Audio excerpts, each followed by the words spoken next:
Hello everyone. तो आज की वीडियो में हम क्लास 10 के हिंदी से अति महत्वपूर्ण वस्तुनिष्ठ प्रश्न करने वाले हैं। तो आप लोग फटाफट एक बार रिवाइज कर लीजिए, मेरे साथ एक बार 6 से 7 मिनट दीजिए और आपका अच्छे तरीके से रिवाइज हो सके। देखिए, इसमें वही क्वेश्चन कराया जा रहा है जो कि बार बार बोर्ड में पूछे जाते हैं। तो चलिए हम वीडियो को स्टार्ट करते हैं। तो देखिए 5 नंबर में है कि भारत माता, इसका जो है ना लेखक कौन है? सुमित्रा नंदन पंत है। तो देखिए यहाँ से इसका क्वेश्चन एक है कि तरु तल का अर्थ है। तो देखिए तरु मतलब क्या होता है? वृक्ष होता है, और तल मतलब क्या होता है? नीचे होता है। तो वृक्ष के नीचे, तो ऑप्शन नंबर जो होगा इसका ए का करेक्ट हो जाएगा।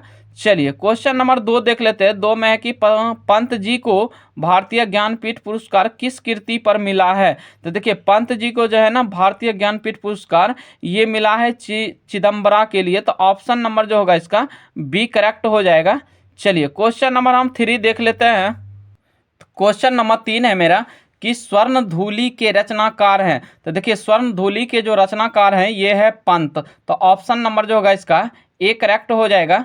चलिए क्वेश्चन नंबर 4 है कि पंत की कृति है बीना है, गुंजन है, युगांत है, उपयुक्त में से सभी। तो देखिए ये सभी सुमित्रा नंदन पंत का जो है ये सभी कृति है, ठीक ना। तो याद रख लीजिएगा, ऑप्शन नंबर जो होगा इसका डी करेक्ट हो जाएगा। चलिए क्वेश्चन नंबर 5 है कि भारत माँ के श्रेष्ठ मुख की तुलना कवि के किससे की है? तो ये की है देखिए छाया युक्त चंद्र से। तो ऑप्शन नंबर जो होगा इसका डी करेक्ट हो जाएगा। चलिए क्वेश्चन नंबर 6 है मेरा कि भारत माता किस कवि की रचना है? तो भारत माता जो है ना अभी ऊपर में हेडिंग में था, क्या था? सुमित्रा नंदन पंत। तो ऑप्शन नंबर जो होगा इसका सी करेक्ट हो जाएगा। चलिए क्वेश्चन नंबर हम 7 देख लेते हैं। क्वेश्चन नंबर 7 है मेरा कि पंत जी की भारत माता कहाँ की निवासनी है? तो देखिए यहाँ ऑप्शन ये है कि ग्राम वासनी है, नगर वासनी है, उसके बाद शहर वासनी हो गया, पर्वत वासनी। तो ऑप्शन नंबर जो होगा इसका ए करेक्ट हो जाएगा। 7 का एक ग्राम वासनी हो जाएगा।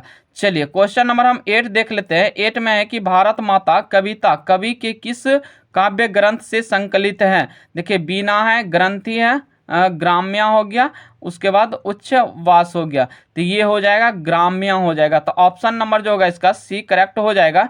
चलिए क्वेश्चन नंबर 9 देख लेते हैं। 9 में है कि भारत माता का आंचल कैसा है? तो भारत माता का जो आंचल है ये है धूल भरा। तो ऑप्शन नंबर जो होगा इसका डी करेक्ट हो जाएगा। चलिए क्वेश्चन नंबर हम 10 देख लेते हैं। क्वेश्चन नंबर 10 है मेरा कि सुमित्रा नंदन पंत ने मिट्टी की प्रतिमा उदासनी किसे कहा है? तो देखिए ये कहा है किसको? ए में है मूर्ति है, माता है, विमाता है, भारत माता है। तो ऑप्शन नंबर जो होगा इसका 10 का डी करेक्ट हो जाएगा, भारत माता, ठीक है ना। चलिए क्वेश्चन नंबर 11 हम देख लेते हैं। 11 है कि सुमित्रा नंदन पंत का जन्म कहाँ हुआ था? तो ये हुआ था कौसानी में। तो ऑप्शन नंबर जो होगा इसका ए करेक्ट हो जाएगा। चलिए क्वेश्चन नंबर हम 12 देख लेते हैं। तो 12 है मेरा कि सुमित्रा नंदन पंत की माता का क्या नाम है? तो सुमित्रा नंदन पंत की जो माता का नाम है ये है सरस्वती देवी। तो ऑप्शन नंबर जो होगा इसका ए करेक्ट हो जाएगा। चलिए क्वेश्चन नंबर 13 देख लेते हैं। क्वेश्चन नंबर 13 है मेरा कि पंत जी के पिता जी का क्या नाम है? तो देखिए पंत जी को जो पिताजी का नाम है ये था गंगा दत्त। तो ऑप्शन नंबर जो होगा इसका ए करेक्ट हो जाएगा। चलिए क्वेश्चन नंबर 14 है कि पंत जी ने हाई स्कूल की शिक्षा कहाँ पाई? तो ये पाई कहाँ पे? तो देखिए ए के में है मुगलसराय में, बनारस में, हरिद्वार में, पाटलिपुत्र में। तो 14 का जो ऑप्शन हो जाएगा ये हो जाएगा बनारस में। तो ऑप्शन नंबर इसका बी करेक्ट हो गया। चलिए क्वेश्चन नंबर 15 है कि पंत जी का जन्म कहाँ कब हुआ था? तो पंत जी का जो जन्म हुआ था ये हुआ था 1900 ईस्वी में। तो ऑप्शन नंबर जो होगा इसका बी करेक्ट हो जाएगा। चलिए क्वेश्चन नंबर हम 16 देख लेते हैं। क्वेश्चन नंबर 16 है कि पंत जी का निधन कब हुआ था? तो देखिए पंत जी का जो निधन हुआ था ये हुआ था 29 दिसंबर 1977 को। तो ऑप्शन नंबर जो होगा इसका ए करेक्ट हो जाएगा। चलिए क्वेश्चन नंबर 17 है कि पंत जी किस युग के कवि थे? देखिए ए में है कि भारत तेंदु युग के, रीति युग के, छायावाद युग के, इनमें से कोई नहीं। तो ये पंत जी जो थे ये थे छायावाद युग के कवि। तो ऑप्शन नंबर जो होगा इसका सी करेक्ट हो जाएगा। चलिए क्वेश्चन नंबर 18 है कि पंत जी विरोध थे, यहाँ हो गया मानवतावाद का, उसके बाद हो गया अतिवादिता का, उसके बाद हो गया समाजवादिता का, इनमें से कोई नहीं। तो देखिए पंत जी जो विरोधी थे ये किसके थे, तो ये थे अतिवादिता का। तो ऑप्शन नंबर जो होगा इसका बी हो जाएगा। चलिए क्वेश्चन नंबर हम 19 देख लेते हैं। तो क्वेश्चन नंबर 19 है मेरा कि पंत जी का अंतिम काव्य था।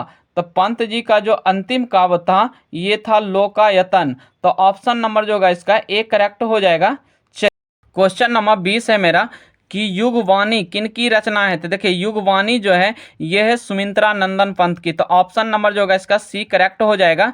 चलिए क्वेश्चन नंबर 21 है कि पंत जी ने प्रवासनी किसे कहा है। तो देखिए पंत जी प्रवासनी कहा है, ये कहा है भारत माता को। तो ऑप्शन नंबर जो होगा इसका बी करेक्ट हो जाएगा।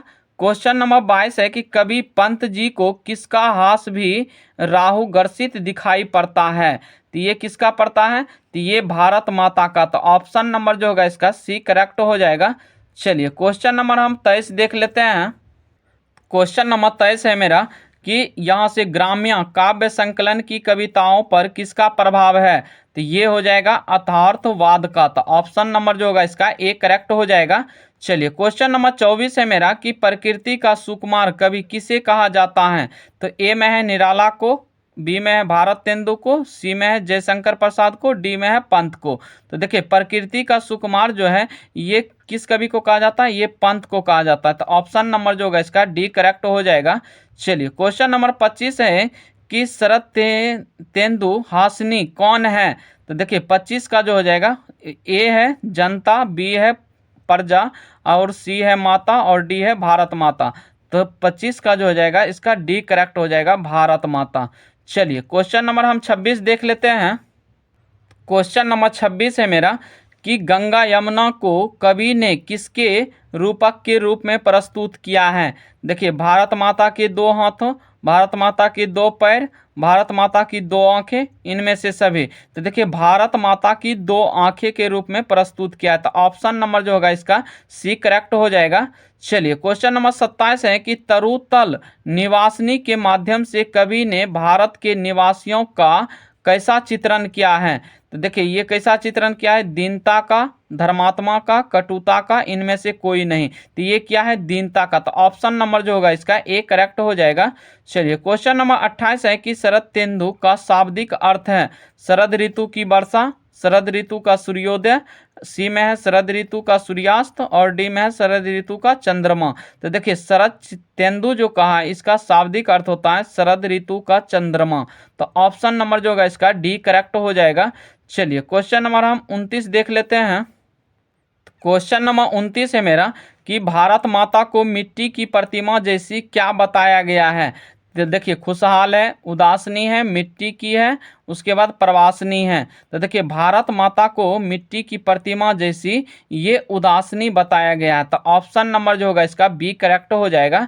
चलिए क्वेश्चन नंबर 30 में है कि भारत माता के मुख की तुलना किससे की गई है। तो देखिए भारत माता की मुख की तुलना जो की गई है ये की गई है कलंकित चंद्रमा की। तो ऑप्शन नंबर जो होगा इसका ए करेक्ट हो जाएगा। इस टॉपिक का जो है ना ये 30वां नंबर क्या है, लास्ट क्वेश्चन है, तो इसका एक करेक्ट हो जाएगा, ठीक ना। तो आई होप कि आपको ये वीडियो अच्छी लगी होगी। यदि वीडियो अच्छी लगे तो वीडियो को लाइक एवं चैनल को सब्सक्राइब कर दे। धन्यवाद। मिलते